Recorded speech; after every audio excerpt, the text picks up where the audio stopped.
তারা হয়তো এই হাদিস জানে না, আল্লাহ পাক ওদের কানের মধ্যে আমার এই হাদিসটা যেন পৌঁছে দেন, আমিন।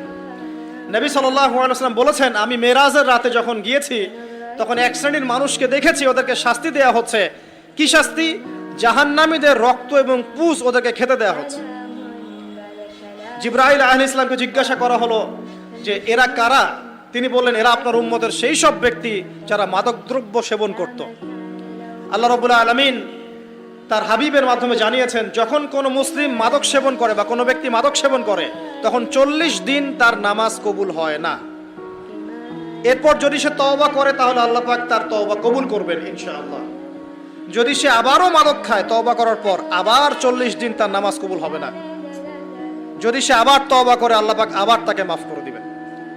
যদি সে আবারও মাদক খায় আবার 40 দিন তার নামাজ কবুল হবে না। তারপর যদি আবার তওবা করে আবার আল্লাহ তাকে মাফ করে দিবেন।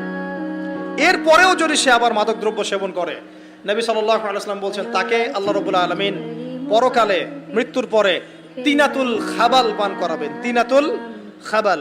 জিজ্ঞাসা করা হলো, ইয়া রাসূলুল্লাহ, তিনাতুল খাবাল কি জিনিস? নবী সাল্লাল্লাহু আলাইহি ওয়াসাল্লাম উত্তর দিচ্ছেন, এটা হচ্ছে জাহান্নামীদের রক্ত, মাংস, এগুলো পুড়ে পচে যে রসটা বের হবে, এটা হচ্ছে তিনাতুল খাবাল।